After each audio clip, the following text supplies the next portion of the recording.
In every sport, fans need to know the score. In the early days, scorekeepers climbed ladders to scroll numbers on a slate. By the time they were done, the score might have changed, and it was time to start again. Thank goodness modern scoreboards serve up the numbers in an instant. Today's digital scoreboards light up within seconds of a game change, delivering results fast for the fans cheering in the stands. Production starts with the front of the board. A computer program guides a plasma torch, which cuts precisely sized slots in a sheet of high-grade steel. The slots will house the illuminated characters. Narrower strips of steel are fed into a press that bends back the edges to create tabs. It's these strips that will serve as the sides of the scoreboard. Using a special compressed air tool, a worker clinches the tabs to the back of the scoreboard. This tool punches and stretches the steel to interlock it, joining the parts without using screws, rivets, or welds. He then attaches the plasma cut front panel to complete the basic structure of the scoreboard. A powder paint coating is then sprayed onto the entire scoreboard. Then it's into a giant convection oven for 14 minutes to cure the powder paint.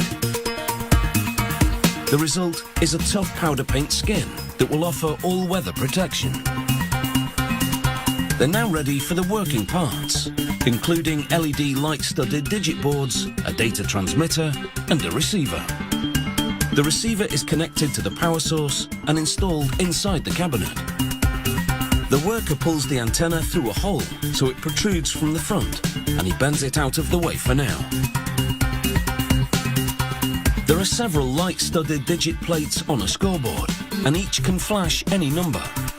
He wires them in a loop, interconnecting them in what's known as a daisy chain configuration, and plugs in a ribbon-style cable to link the digits to the scoreboard's processing module. He inserts the digits in the slots on the front and shields them with a sheet of transparent polycarbonate. He screws a metal framework around each assembly to secure them, then confirms that the wiring is good and that all the numbers light up. He connects the wireless module to the numbers and connects it to a power source. He mounts the module to a panel, which will then be installed through the back of the scoreboard cabinet. The company logo is printed on adhesive back paper, followed by some fierce-looking team icons. A weatherproof coating will be applied to the paper graphics at a later stage. They also use vinyl decals, and here the worker peels away the unwanted material from around the lettering in a process called weeding. After transferring the decal to applicator tape called pre-mask, she carefully positions the grouping on the front of the scoreboard. Satisfied that it's in the perfect spot, she tapes it at the top. And then peels off the backing, and the letters cling to the pre-mask.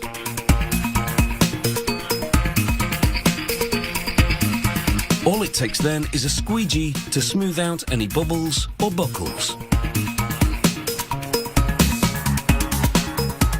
She then removes the tape.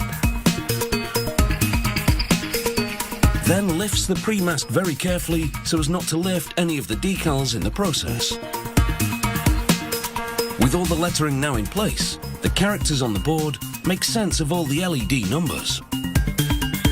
The scoreboard is equipped with a speaker and horn, which will go off in the event of a score. And no need to run a cable from the scoreboard to the keyboard. It's all done by remote control.